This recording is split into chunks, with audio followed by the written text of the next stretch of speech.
And so you see, with a few minor adjustments, you can turn a regular film rat into a juggling film rat.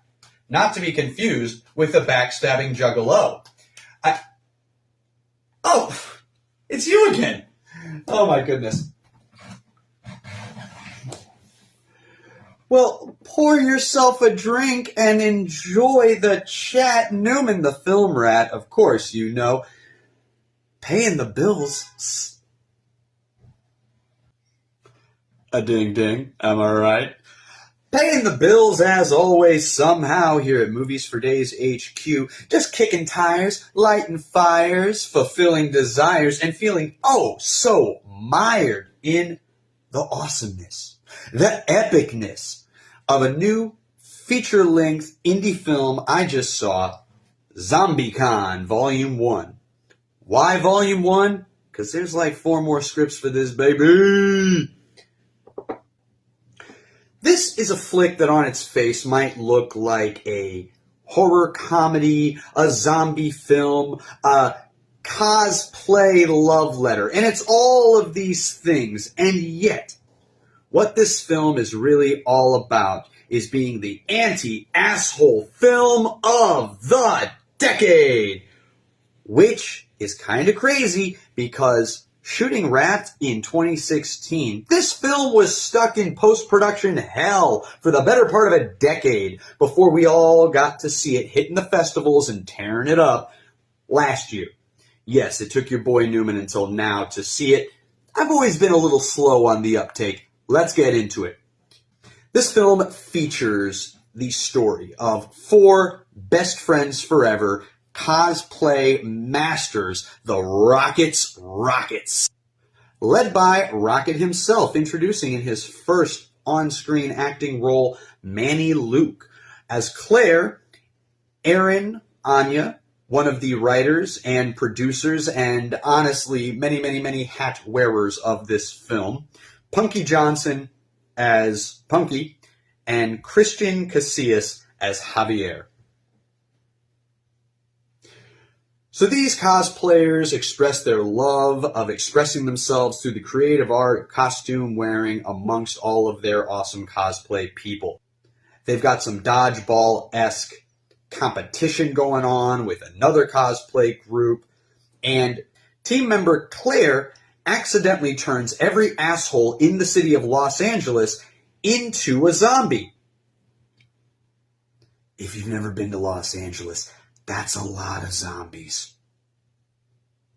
The team must then hunker down, lock it down, and come together as a zombie fighting force to beat back all these assholes. It's got a lot of inspiration from horror, from zombies, from fantasy elements like The Lord of the Rings, from comic books, but damn sure definitely from anime. This movie owes more to anime than probably any other genre or subgenre, and I don't think that's something that is very heavily reflected in the marketing, but it's something I enjoyed quite a bit. The editing, sound design, and visual effect transitions need a lot of credit and praise, because this production really went the extra mile to give us sound effects that didn't sound like every sound effect you've ever heard before, and visual effects that don't look awful and cheap, and editing that really keeps up the pace and keeps stuff nice and snappy. Some nitpicks I'll go ahead and give because nothing's perfect. Some of the acting in this is a little jaw-clenchy, teeter-tottery, stutter-heavy for my taste. Also for my taste, some of the scenes and bits are a little overwritten.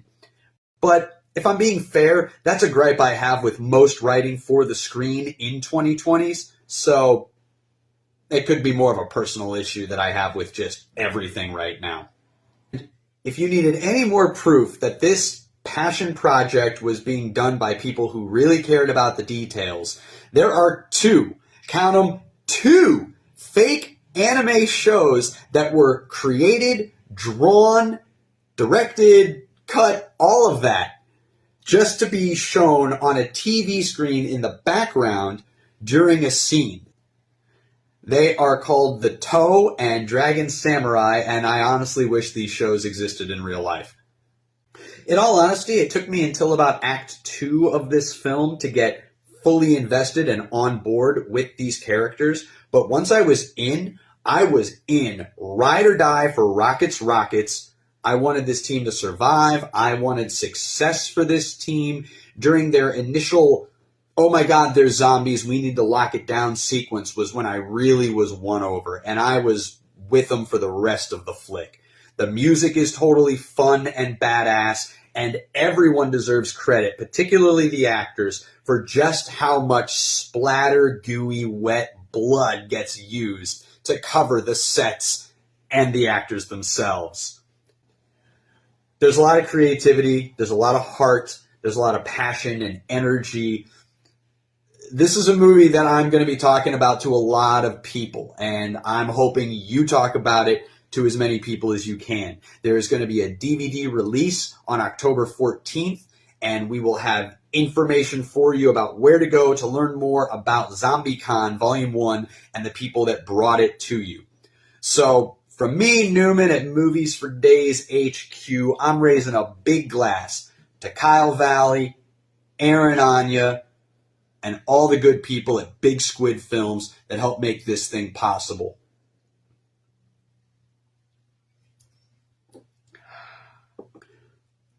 This bowl is fully loaded, baby.